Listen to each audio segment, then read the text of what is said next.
My name is Elizabeth Pampalone, and you're listening to Marketing Minimalism.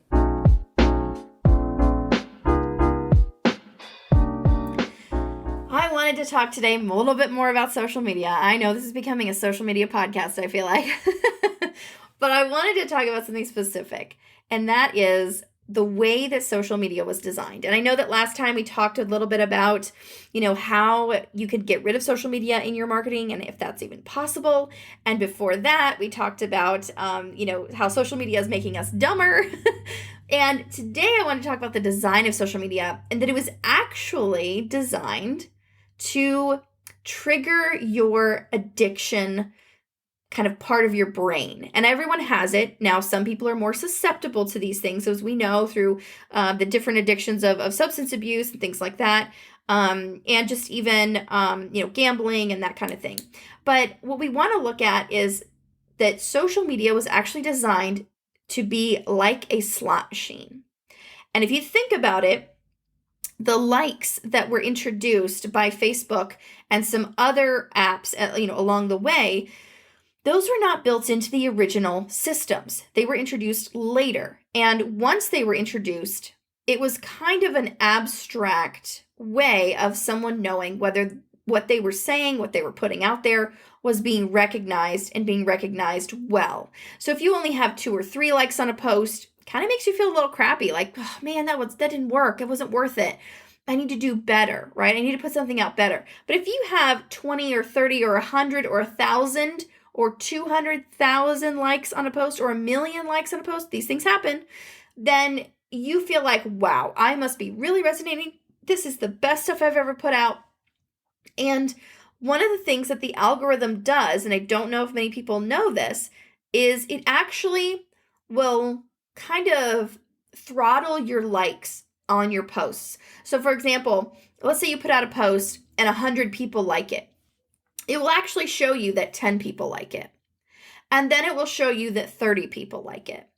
And every time you refresh, after a few minutes go by, it will show you that more and more people have liked your post, even though the likes have already happened. And so some of these things have been built into the algorithm, and it's kind of this slot machine effect, right? Like you pull down on Instagram or you pull down on your Facebook feed and you're like pulling down, you're on your phone, you do that swipe down and you get that little spinning circle at the top, right? And it's like, okay, we're loading new stuff for you. We're loading the latest thing. And then you see that number go up on your post and you're like, oh, yes, I did it. And so it's like that slot machine effect, right? You pull the handle, you pull the lever, you wait for the things to spin inside the machine, right? And then it turns up 7 cherry, and then, the logo of the company or whatever. And so you're like, okay, I got 2 7s. All right, let's try again. And you pull again, and it becomes this like, I wonder if I can. And you kind of have this need to see what's next. And you never know what's going to happen. So it's like this kind of like suspenseful thing, but that is fun, right? And so that's kind of what happens with social media. So I want you to kind of think about that as you evaluate your social media, as you look to it to see if it's actually bringing you value, bringing you clients and customers, and also bringing your clients and customers value.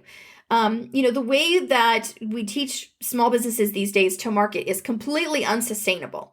We can't keep letting the tech world dictate our feelings and our moods, and that's what social media really has done. And when I did my social media exodus years ago, and I did that like 9-month respite, it was kind of the beginning of my life was generally one free of anxiety, I noticed. And after I did that respite, I noticed it had changed again. Like I had become this like super anxious person. I was like, why am I going to choose to live like that? And I think a lot of people are starting to see this. And so as marketers, we need to be aware of these things so that one, we can adapt to it ahead of the curve, but also for our own selves. We're also people. And we use these products and we use these systems just like everyone else does. It's kind of like, and this is a really bad analogy, but it's the only thing I can think of at the moment. But like if you are the drug dealer, right, and you're selling the drugs, you're probably going to take them at some point. You're probably going to go, oh man, these people are having so much fun. I probably should try this. And it's not good for you, right? It's not good. It's bad. But you're going to get to a point where you're just like, okay, I just have to join in. I have to know my customers better by doing what they do, right? And so I know it's a horrible analogy, but still it's like this idea that we have to be a user too. And we don't. There's totally nothing that says we have to be a user. Now, if we want to boost the engagement and comment all the time and share things from other people, then yeah, you have to be a user. But if you think about even the language I'm saying, social media companies have the words users. It's like you're a drug addict. It's really an addiction thing. So I digress. I don't want to make you too crazy with some of these things that I've been thinking about and ruminating over. But I really feel like that, we were warned years ago that the machines were going to take over, and we really equated this to, ATM, self-checkout, things like that. But really, they've infiltrated our humanism, the thing that makes us human, which is social interaction.